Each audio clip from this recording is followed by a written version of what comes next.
Boito location, Konoin constituency, Bomet County. It is a village of relatively high poverty and low literacy levels. Small-scale tea farming is the main economic activity here. Just the perfect setting for Gregory Hayes Dow and his wife, Mary Rose Dow, to undertake their charity work. About a kilometer off the Konoin Litain Road in Kapsiratet, the couple leased this 1.5-acre property. They set up an orphanage equipped with a school and a church, which were both run by Gregory as director, teacher, and pastor. They called it the Dow Family Children's Home.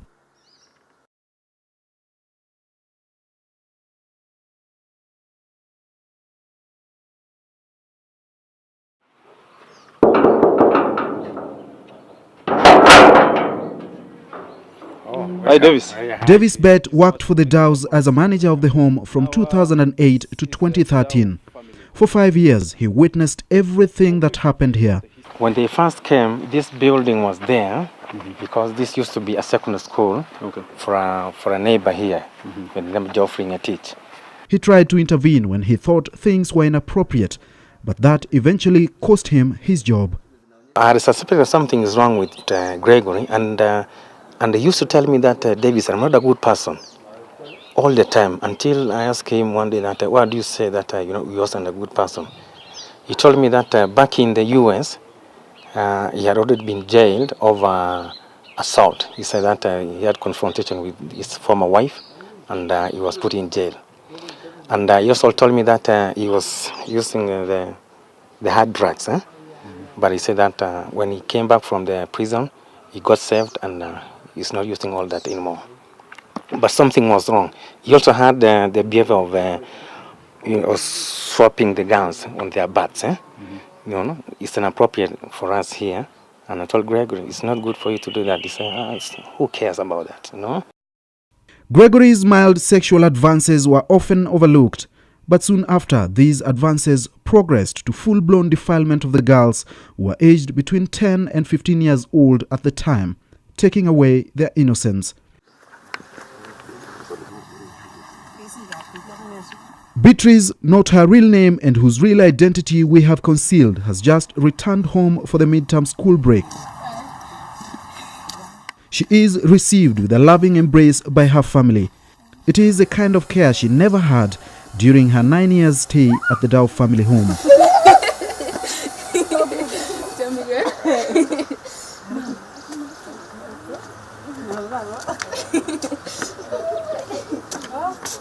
Alongside her younger brother, the 16-year-old joined the home in 2008 as an orphan aged just 6.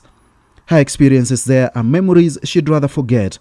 Sexual abuse, she says, was difficult to bear. I was in one of the corners, so I couldn't hear him coming in and close the other doors. What happened then? And then after that, he came behind me, started opening up my shirt. Then I held on to my shirt so nothing can happen to me. Then he told me, if you stop moving, if you won't stop moving, I'm gonna slap you. Then I just had to stop moving, but I blocked my shirt from being opened. Then he tried to open my skirt because I had a skirt that could open.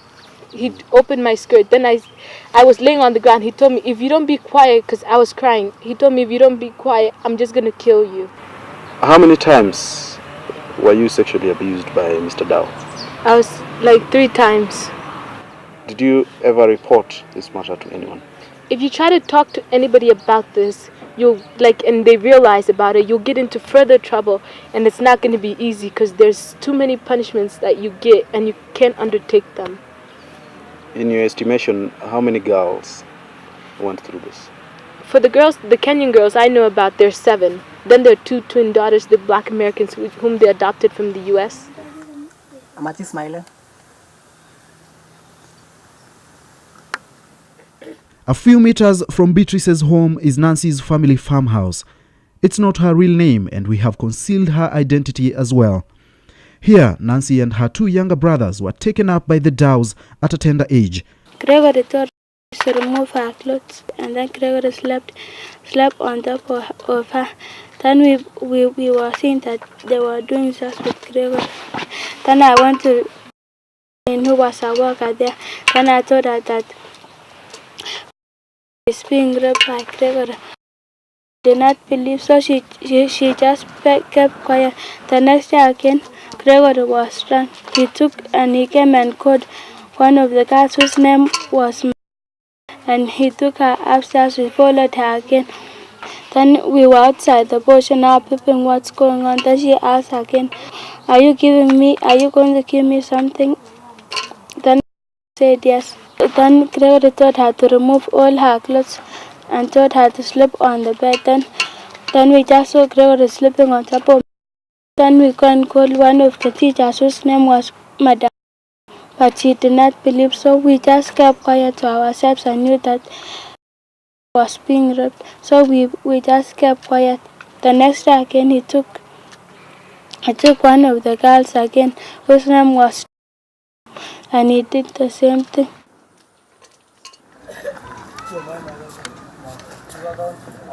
In what appears to be a well-orchestrated scheme, the Dows hatched and executed a plan to prevent the minors from getting pregnant. Mary Rose, Gregory's wife, had the girls aged between 10 and 15 years old on birth control. She brought the girls here to Mogogo Sheikh Health Center, a government facility where the birth control implants were inserted under their skin. When we got there, we were sitting at the family planning door. So I was wondering, why are we here? What are we doing here? Then she told me, you're going to get an implant in. So I tried to ask her, what does this all mean? Why do I need to get that in and what is it? They didn't explain to me what it meant and everything. So when we got in, Mary Rose went in to speak to the doctor. When they were done, she called me in. Then when she was speaking to the doctor again, she clogged my ears so I couldn't hear what they were talking about. The doctor later on told me, get on the bed and put out your left arm. And I did as he told me. He rubbed my hand and then put it in, and he didn't let me see what it was. Show me your hand where the implant was inserted. Yeah, this is where they put it, and this is the mark that it left when they took it out. Did you know what it was at the time? I didn't know what it was and what it was for. Did Mary ever tell you what was happening? No, she never told us what it was and what was happening till they put this thing in. How many girls in total had that implant? We were all 9. 2 Black Americans and the rest of us Kenyans. She took us and checked us that if we have HIV and AIDS, but we were negative, all of us. Then she took us to have again, to check us if we were pregnant. We were not. That was one of the very rare times in which the children set foot into a hospital or any health facility. At the Dows, there were no medical services. They will say that you guys, you like everything, medicine all the time. They will say when a child gets sick, you just give him water only, and the child will be okay. When somebody got sick, they say this is all drama. There was one time there was a boy named Amos. He got hit on the side of his hip with a heavy bench. Then the blood got clogged here and he started getting sick. They tried to explain this to Greg and Mary Rose, but then they kept on saying it's drama. One of the women named Williter took the boy secretly to the hospital. When they later on realized he was taken to the hospital, Mary Rose called him and took out the needles that he had in his hands and put a white tape around it and said, this is just drama, go and play with the other kids. When he comes back and tells them, I'm not feeling good, she says, this is just drama, go back and play with the kids. The next day, he was terribly sick. They saw now that this boy is very sick. So they tried to take him to the hospital, but it was too late. Amos Kipkemoi died. He was only 8 years old. Joyce Kosgei was a matron at the home when he died. She recalls in excruciating detail the chilling trail of events that led to Amos's death. When she learned about his illness, Joyce sneaked him to a nearby clinic without the knowledge of the Dows. I called Mary Rose, Gregory Dow. Will you please help me? The doctor says he's not going to treat the boy. Please rush him to the Kapkatet hospital. He told me, this is a trauma. This is a trauma, Joyce. I says, please, the doctor says you can rush him to the Kapkatet. He says, no, that's a trauma. is it a drama? And you think the child is so sick. And then in the morning, the woman tell me, please, Amos didn't wake up. Go and help. Go and check on him. So I hold the boy. I ran towards Gregory because he was down to the office. I said, hey, Gregory, why don't you help me? Amos is still sick. He hold the boy like this, rush him in. He gave it to Mary Rose on the door. Says, Gregory, get the car. Rush him to the Kapkatet hospital, but it was too late. It was too late for him. There, he died there. Mary Rose keeps saying, Joyce, it's done.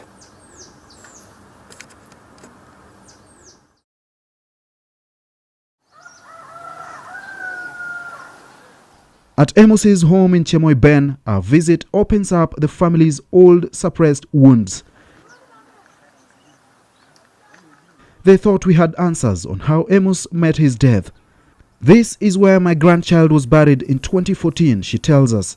Speaking to us on condition that we conceal her identity, Amos's grandmother narrated how she painfully tried to get information on what exactly happened, just for closure. Tumba ubesio agat ngale wara jubido kuwa magama ole maguchuta ngal jemenge esiru tet kama chuta ngale kemenge matiba war yang ole meger kaygere as ke mo ya nyale ja ale ja mati chun ngale ke magas ndata ke chut ko ngela kwenyon hikwa ko hikwa kaygere age sisi ke hos kongun ho itwa to magaru. There were 3 mysterious deaths at the Dow Children's Home between 2008 and 2017.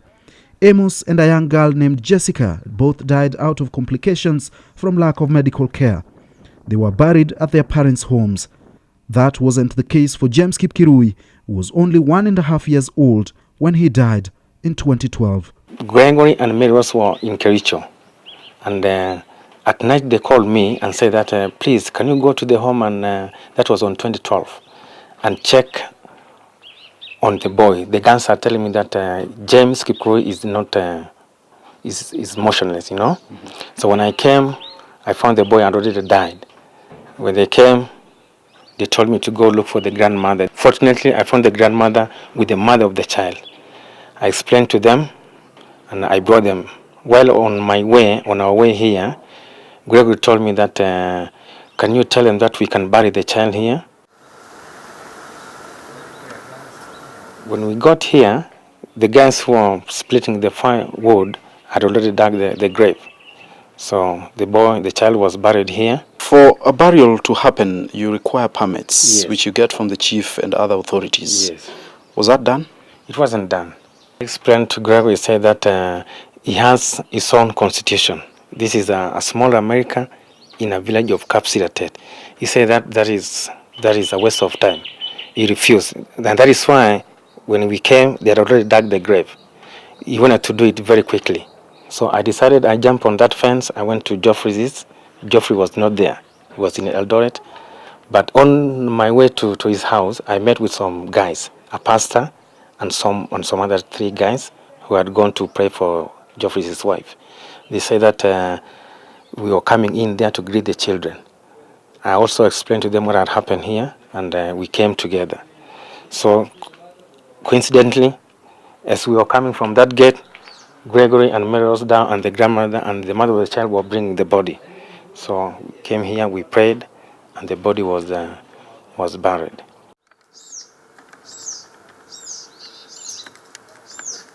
I told, let's inform the chief's office. He told me, Davis, I've told you several times that you guys, you like meetings, you know. He said that in America you go. It's not about talking and having meetings, and you know. So, but later on, after a week, I met with the chiefs. I explained to the chief. So you did inform the authorities that a child had died and the body was buried here, but yes, nothing was done about it. Yes, and I also went to Bomet Children's Department. Mm-hmm. I met some guys in the office. I explained about this and how the mistreatment of the children. There was a child again who died by the name Jessica, and this child was very sick. She looked like she was dehydrated. And I called them. They used to stay in Kericho Tea Hotel. So I called Gregory and told, it seems like Jessica is not feeling well. So right there, Mary Rose was there with Greg. She picked the phone from Gregory and yelled at me and said, Davis, your time is up. Go home.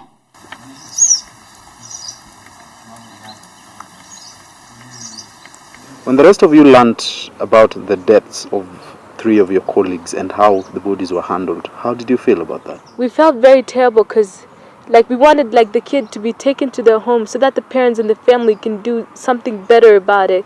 Because they James was put into a box and then just put in the ground. There was nothing they did about it, and we don't feel it was so right for them to do that.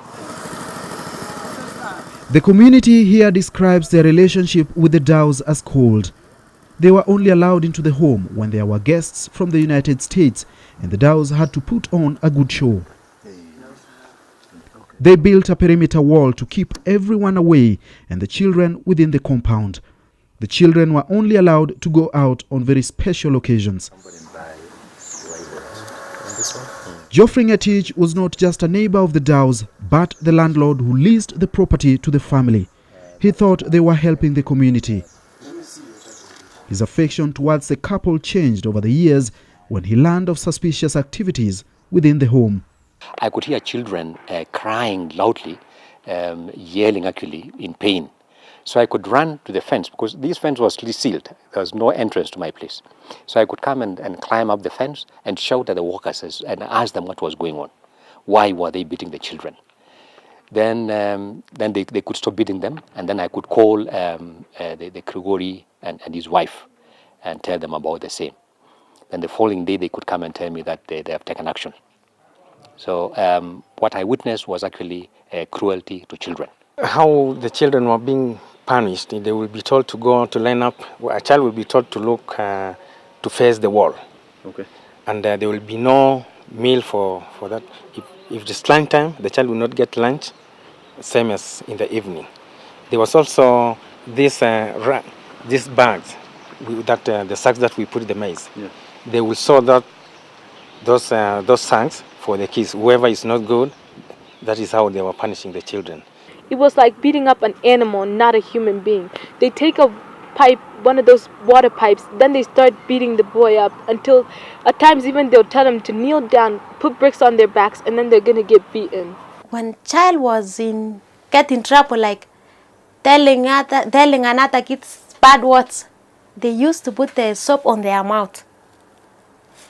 That's what I saw, and I says, why having the soap on their mouth? He says, this because he's talking a lot, he can shut the mouth. There was 2 kitchens. Their food was prepared in one kitchen, and then our food was prepared in the other. And the kids ate from a bowl at lunchtime. They told you when you put your fists together like this is how much food you need. So they do this to your fist, and that's how much food you get on your plate. And they said that's enough. For supper time, you eat out of a CK cup, and that's enough for you till tomorrow. Then you get more. If you go for more food, then you're gonna get punished because you're not allowed to go for more food.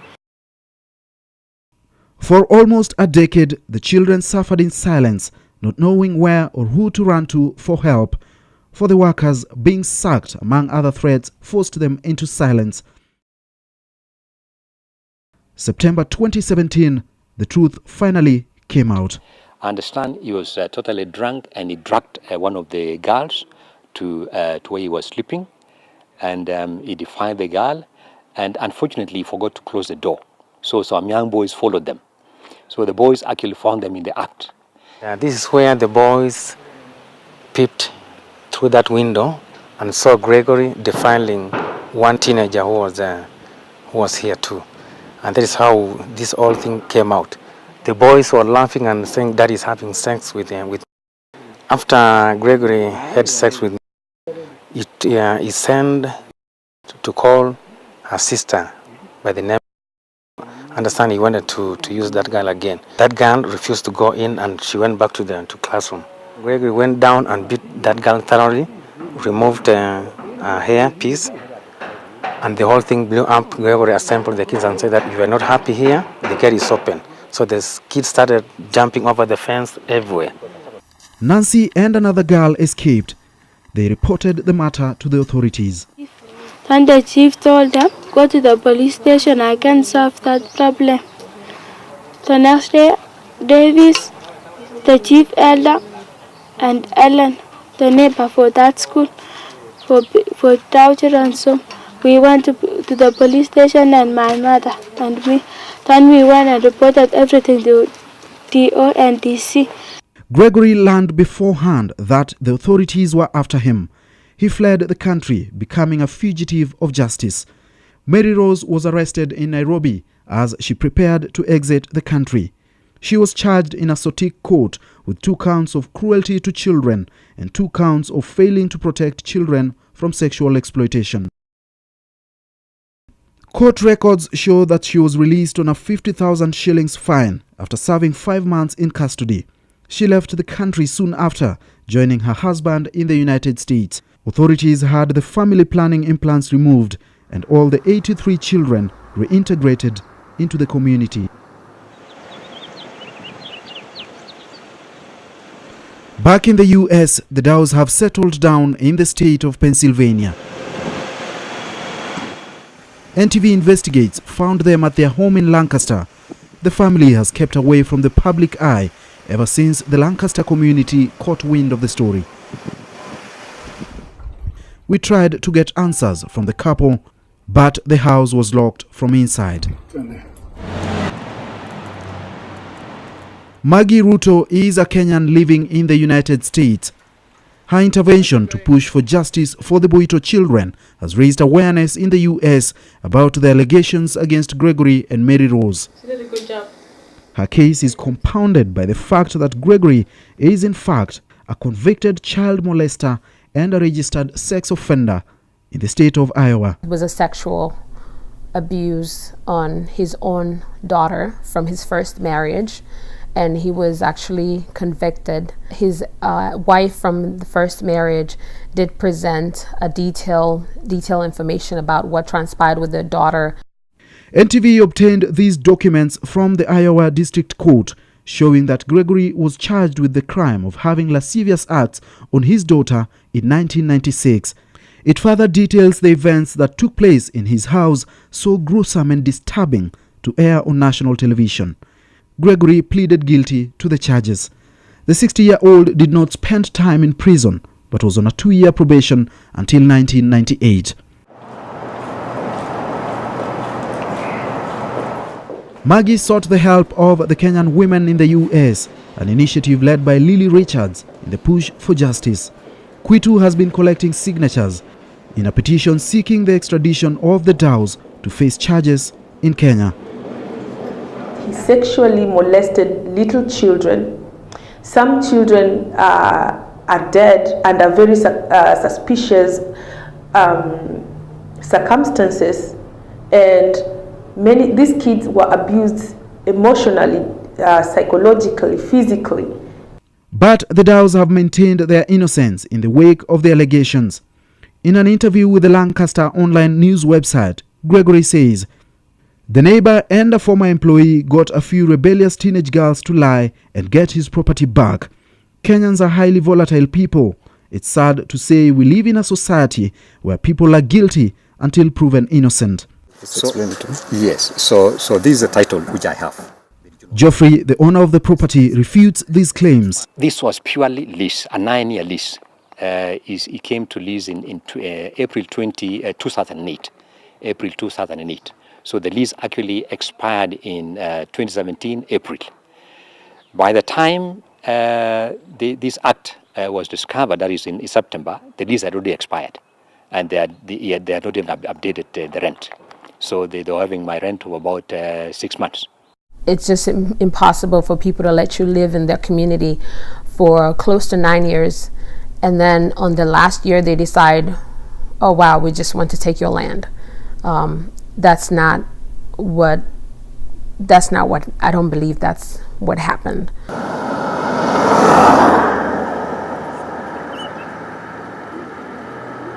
Nearly 2.5 years since the Dow Family Children's Home was closed, and the community here in Boito has yet to make peace with what happened here. Among the concerns they have raised is, how was a convicted child molester and a registered sex offender allowed to set up a children's home in the country and take care of vulnerable children? And how did the events at the Dow Family Home go on for about a decade without being detected by the authorities, that is, the local administration and the Children's Department?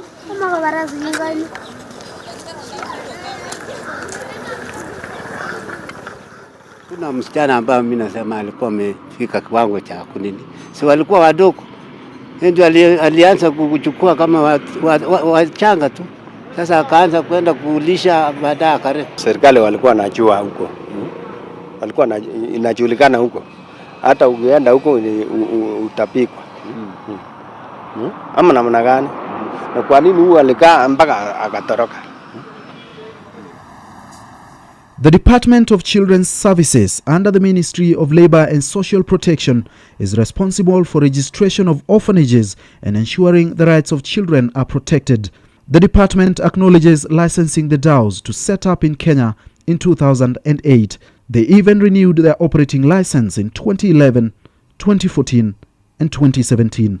Gregory Dow, who was the director of the home, is a convicted child molester and a registered sex offender back in the US. How come the department did not do a proper background check before registering the home? These people come through the immigration, they have work permits, yeah?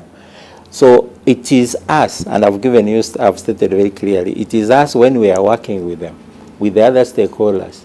Remember, my work is that we enlighten the children about their rights. That's fine, and I understand that. I understand that is work that is being done now. My question is, why was it not done in 2008 when a convicted child molester came and registered a children's home?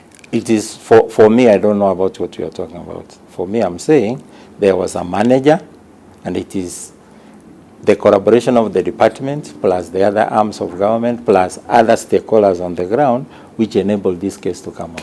Would you say that the officers on the ground did not capture the accurate, nature of the events at the Dow Family Home? An issue of children, it takes a long period, yeah?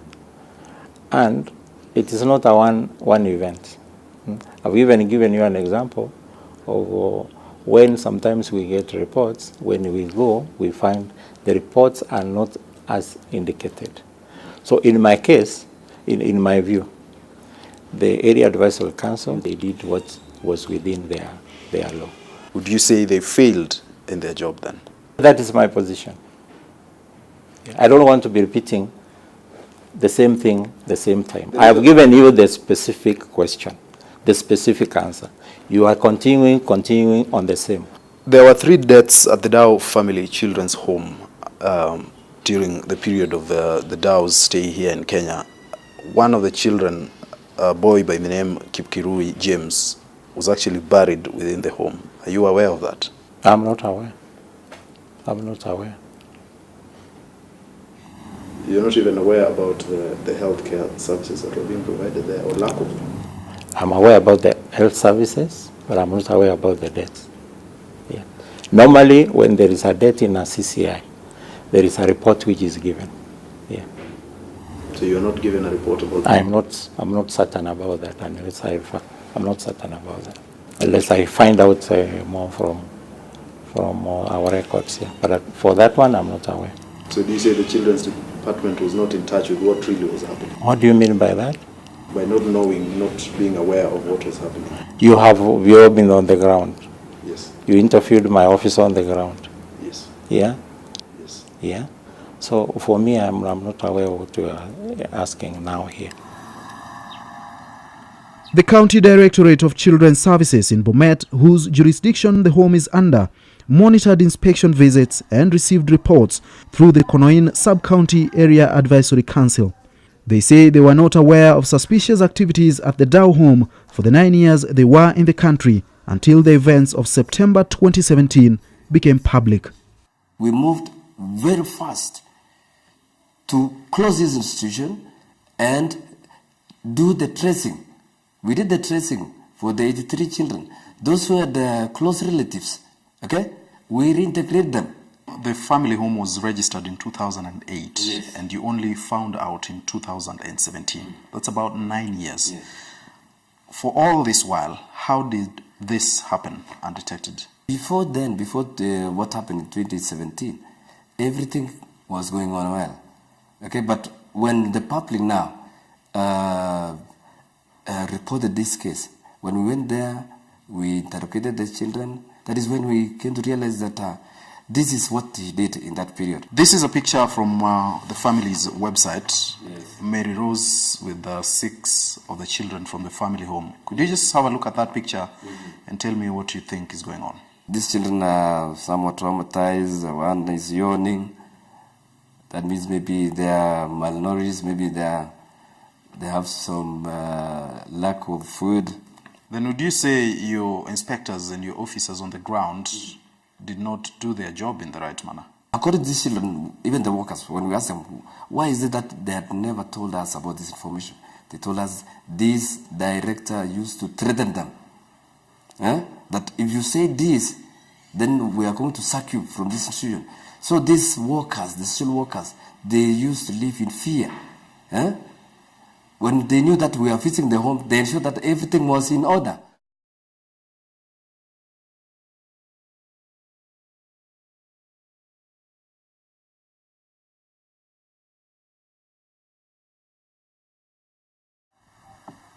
Nehemiah Kones was the children's officer in charge of Konoin constituency at the time of the Daw's stay in Boito. He, alongside the Area Advisory Council, chaired by Thomas Bett, the Assistant County Commissioner at the time, was responsible for inspecting the home and assessing whether children's rights were being adhered to. But in this report dated 23rd October 2013, Kones writes, the children are treated at Kapkatet Hospital and nearby Mogogo Sheikh Health Center. London. Kones and the Area Advisory Council gave the facility a clean bill of health in their reports, which was not reflective of the state of affairs at the home.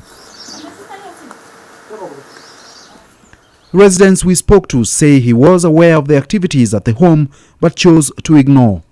He denies. It was allegation, not full allegation. As a father, I felt so bad.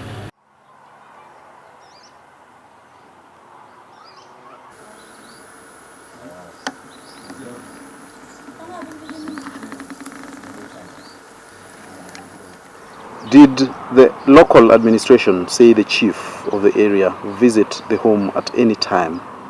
There was one time he visited the place when he brought in one of the children. Like, there were 2 twins. And that's the time he came in to that place. Did he get, in your sense, an understanding of what really was going on there? He wasn't told about anything that was going on there. But I think he knew because he was the friend of Gregory and they were talking. The area chief, John Cheruyot, says he had no knowledge of anything regarding the Daws.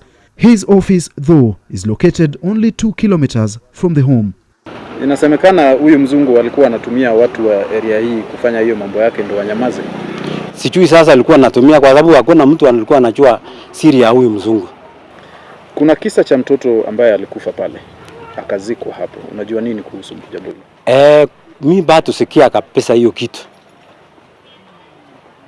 Mimi bado sikia.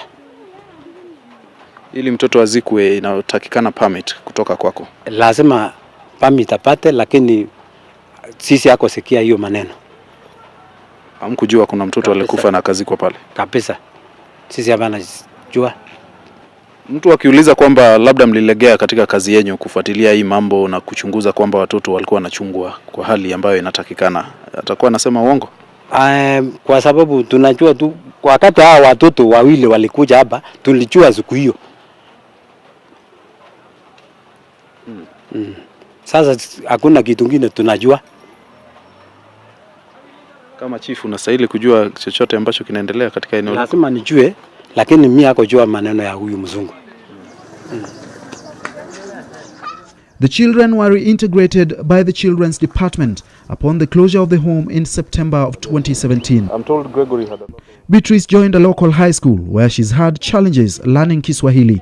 At the Dows, speaking in any language apart from English was an offense. Have you received any form of counseling ever since leaving the home? I haven't received any yet. Do you ever think about what happened to you there, and does it trouble you?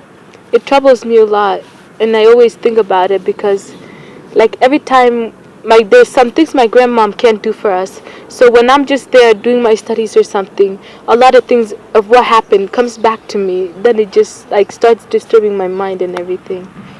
If you met Greg today, say he's brought back to the country to face charges,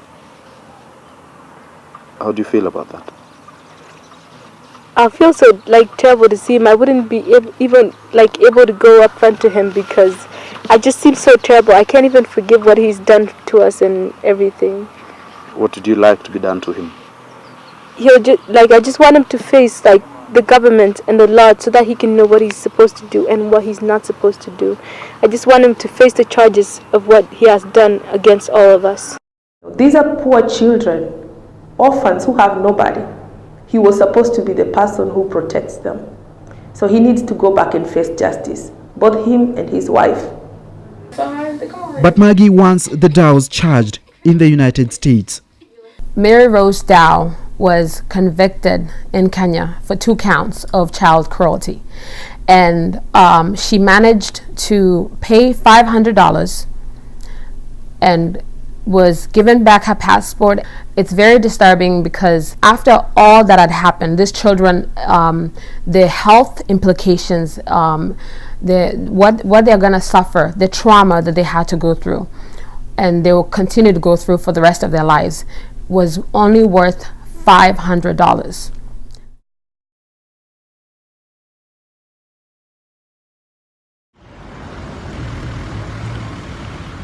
NTV Investigates has learned of a secret joint probe between Kenyan authorities and the FBI.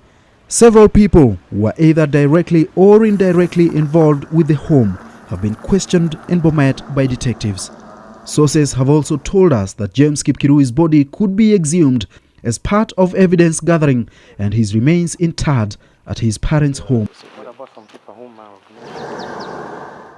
For the rest of the children, the events of 2008 to 2017 will remain a dark chapter of their life story. Innocence lost by the unthinkable crime of a couple they called parents. Edmund Nyabola, NTV Investigates.